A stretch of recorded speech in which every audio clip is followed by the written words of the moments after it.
Welcome back to topic 15. 15-2, solving problems involving line plots.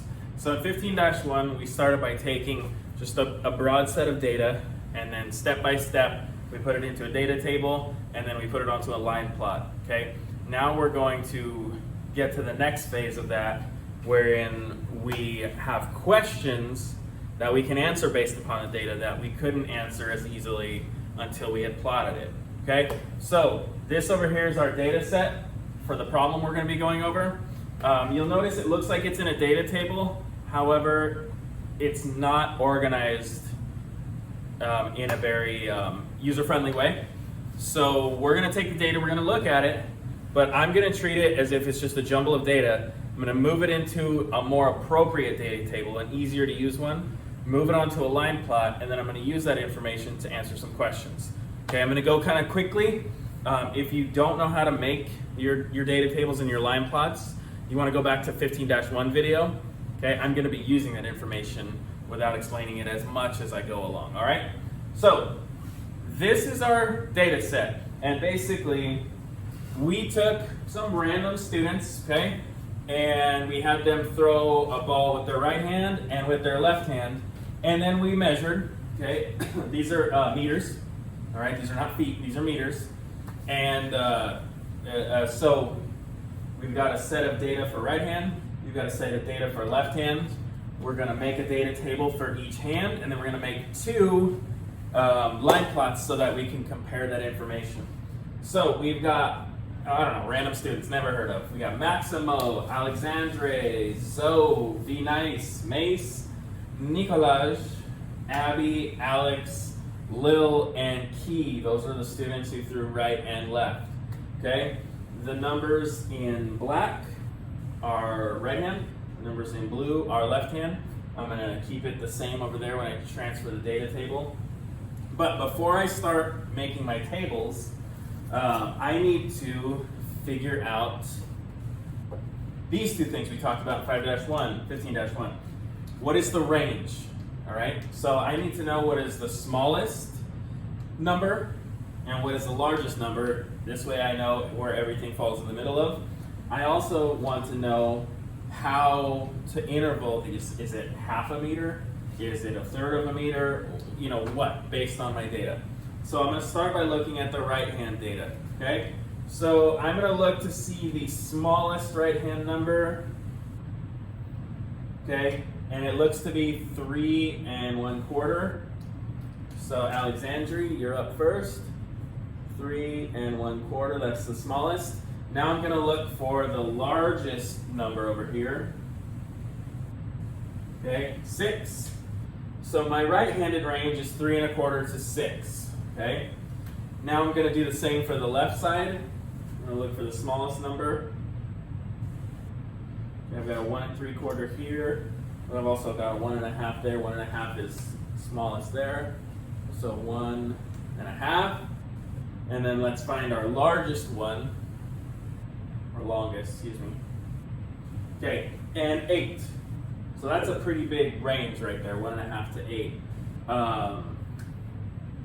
Now I want to figure out what the intervals are. What is in between each number? So I got halves, I could do halves, and same as before, I could do wholes, but it won't be as accurate. I could do halves, but again, it won't be as accurate. The smallest number, or the smallest division, the smallest interval is going to be quarters, all right? It's going to lead to some big tables, but that's okay. You're going to have the most accurate data. So my intervals on both sides are going to be every quarter, every quarter meter.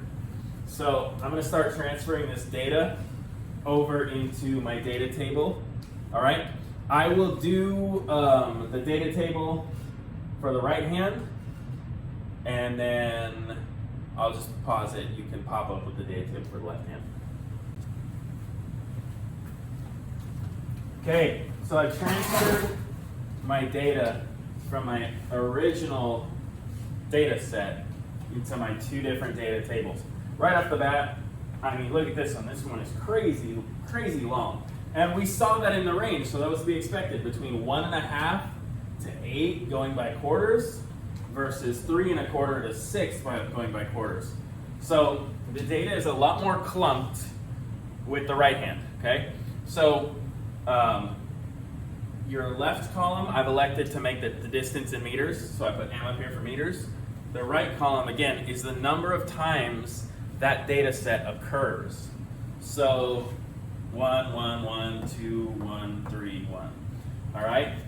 And then over here on the left side, again, our giant table, we go all the way from 1.5 all the way down to 8. Okay? Again, I don't like to skip intervals within the data set because I feel like it doesn't tell the true story of the data. I feel like it's a little more confusing. I would rather put in the extra work to make a long data chart because if let's just say I put 8 right there, then it doesn't look like the data is as spread out as it is. And this is a big range of data. There's something wrong there. Right off the bat, if you're looking at it, if I had to guess, I would say the majority of these students over here that I've never heard of, the majority of these students probably are right-handed because in general the throws are farther and they're kind of more in a smaller range. With this left hand, they're a lot shorter and they're just way all over the place, okay? And there's one number that really stands out like, wow, how did that person do this? And that would be V. Nice's left-handed throw of 8. So, but just because it's way out here and it doesn't make sense with the rest of the data does not mean it's not valid. It is a valid data point. All right. So I've got my 2 data tables here. Let's look at now line plotting them. Okay. So I've taken our exhaustive data tables over here and I transferred them into line plots now. So now I have a visual representation of the range and how many per. Okay, another visual representation. These two are not drawn to the same scale as each other because they didn't feel like it, but they don't have to be. So the black one, remember again, is right arm. The blue one is left arm. So as you can see, I've got my data up there. Cool, what does that matter? Well, now I can start to solve problems using that data. So I've got some questions I want to answer. And the first question is, were most students better at throwing with their right or were they better throwing with their left? So I'm going to look at this data and it says were most students, not was one student, were most students. And I'm going to look to find where most students are, okay? So I can look at the majority where it's clustered. Okay, almost every single left-handed throw is between 1.5 and 4. So, with the exception of the one we call this an outlier, this big chungus over here.